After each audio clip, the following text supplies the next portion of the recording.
The Game of Life and How to Play It by Florence Scovel Shinn.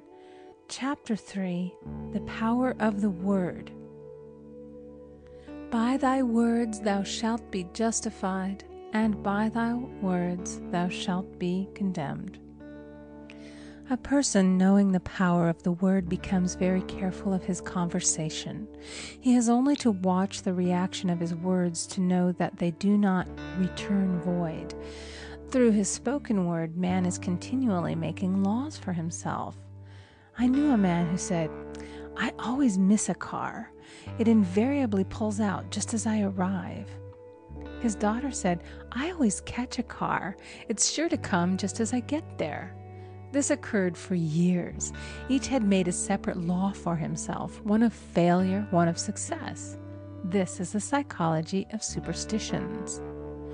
The horseshoe or rabbit's foot contains no power, but man's spoken word and belief that it will bring him good luck creates expectancy in the subconscious mind and attracts a lucky situation. I find, however, this will not work when a man has advanced spiritually and knows a higher law. One cannot turn back, and one must put away graven images. For example, 2 men in my class had had great success in business for several months, when suddenly everything went to smash. We tried to analyze the situation, and I found, instead of making their affirmations and looking to God for success and prosperity, they had each bought a lucky monkey. And I said, "Oh, I see. You have been trusting in the lucky monkeys instead of God. Put away the lucky monkeys and call on the law of forgiveness, for man has power to forgive or neutralize his mistakes."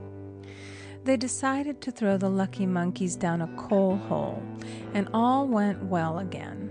This does not mean, however, that one should throw away every lucky ornament or horseshoe about the house, but he must recognize that the power back of it is the one and only power, God, and that the object simply gives him a feeling of expectancy.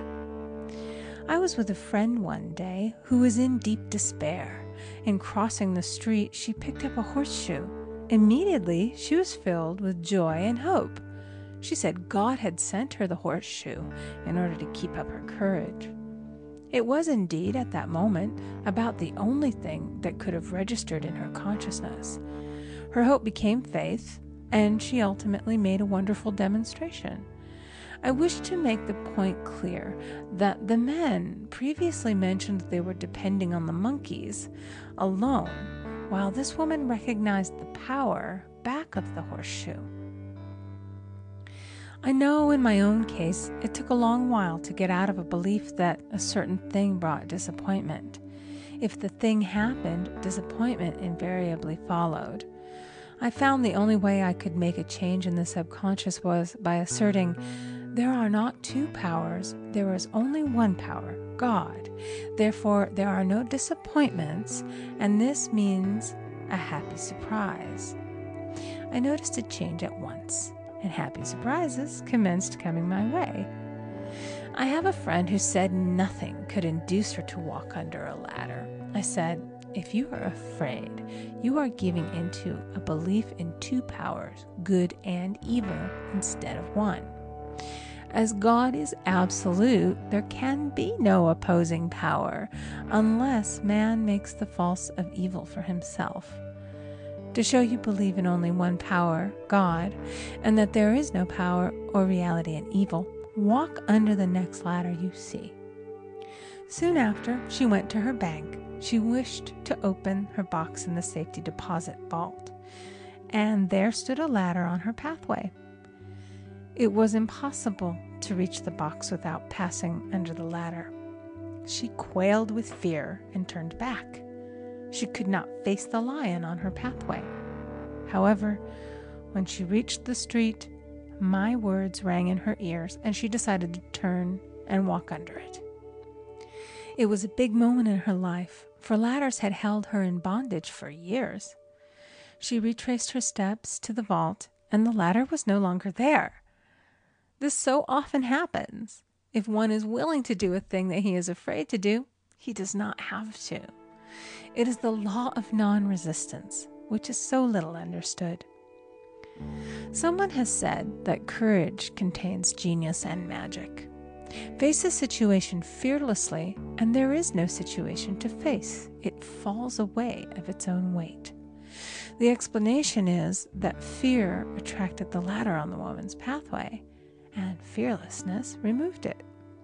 Thus, the invisible forces are ever working for the man who is always pulling the strings himself, though he does not know it.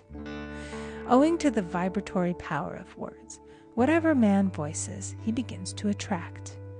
People who continually speak of disease invariably attract it.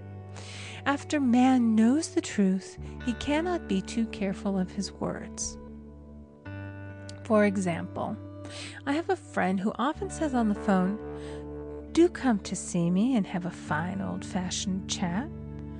This old-fashioned chat means an hour of about 500 to 1,000 destructive words, the principal topics being loss, lack, failure, and sickness. I reply, "No, thank you. I've had enough old-fashioned chats in my life. They are too expensive, but I will be glad to have a new-fashioned chat and talk about what we want, not what we don't want."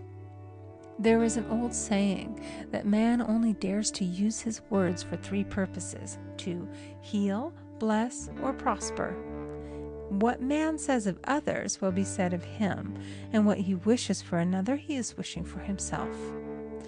Curses like chickens come home to roost. If a man wishes someone bad luck, he is sure to attract bad luck himself. If he wishes to aid someone to success, he is wishing and aiding himself to success. The body may be renewed and transformed through the spoken word and clear vision, and disease be completely wiped out of the consciousness. The metaphysician knows that all disease has a mental correspondence, and in order to heal the body, one must first heal the soul. The soul is the subconscious mind, and it must be saved from wrong thinking. In the 23rd Psalm we read, "He restoreth my soul." This means that the subconscious mind or soul must be restored with the right ideas, and the mystical marriage is the marriage of the soul and the spirit, or the subconscious and superconscious mind. They must be one.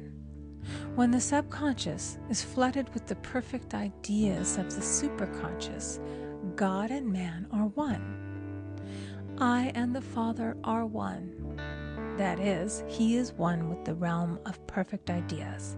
He is the man made in God's likeness and image, imagination, and is given power and dominion over all created things, his mind, body, and affairs.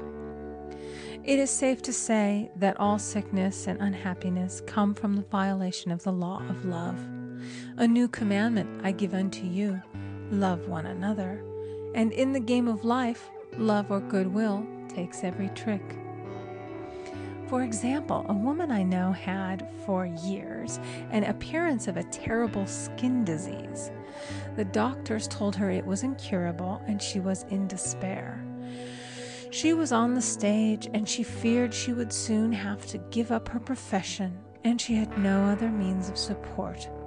She, however, procured a good engagement, and on the opening night made a great hit. She received flattering notices from the critics and was joyful and elated.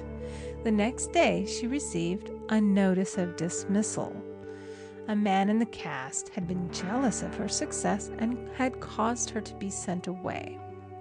She felt hatred and resentment taking complete possession of her, and she cried out, "Oh God, don't let me hate that man." That night she worked for hours in the silence. She said, "I soon came into a very deep silence. I seemed to be at peace with myself, with the man, and with the whole world. I continued this for 2 following nights, and on the 3rd day, I found I was healed completely of the skin disease. In asking for love or goodwill, she had fulfilled the law. For love is the fulfilling of the law. And the disease, which came from the subconscious resentment, was wiped out. Continual criticism produces rheumatism, as critical, inharmonious thoughts cause unnatural deposits in the blood which settle in the joints. False growths are caused by jealousy, hatred, unforgiveness, fear, etc. Every disease is caused by a mind not at ease.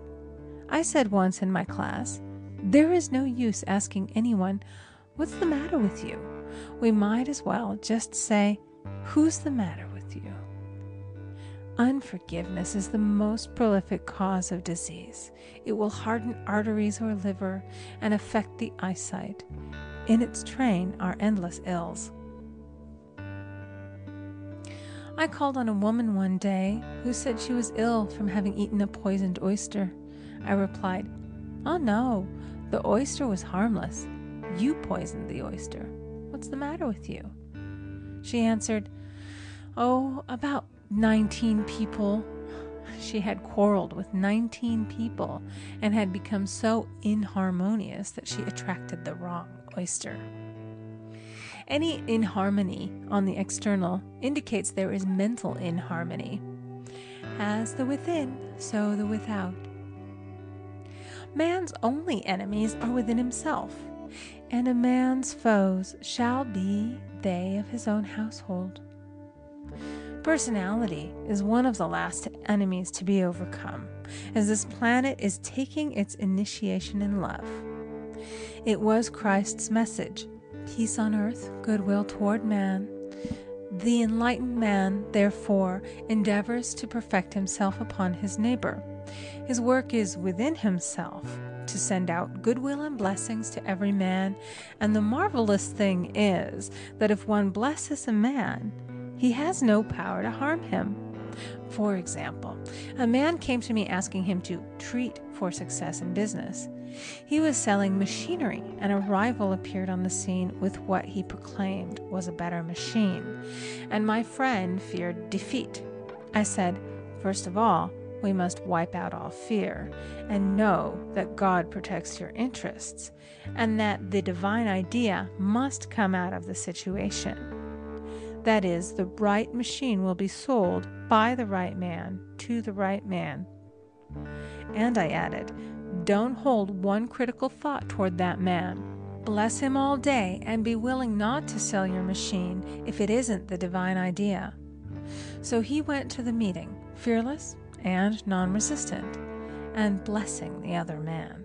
He said the outcome was very remarkable. The other man's machine refused to work, and he sold his without the slightest difficulty. But I say unto you, love your enemies, bless them that curse you, do good to them that hate you, and pray for them which spitefully use you and persecute you. Goodwill produces a great aura of protection about the one who sends it, and no weapon that is formed against him shall prosper. In other words, love and goodwill destroy the enemies within oneself. Therefore, one has no enemies on the external. There is peace on earth for him who sends goodwill to man. End of chapter 3. Recording by Amy Conger.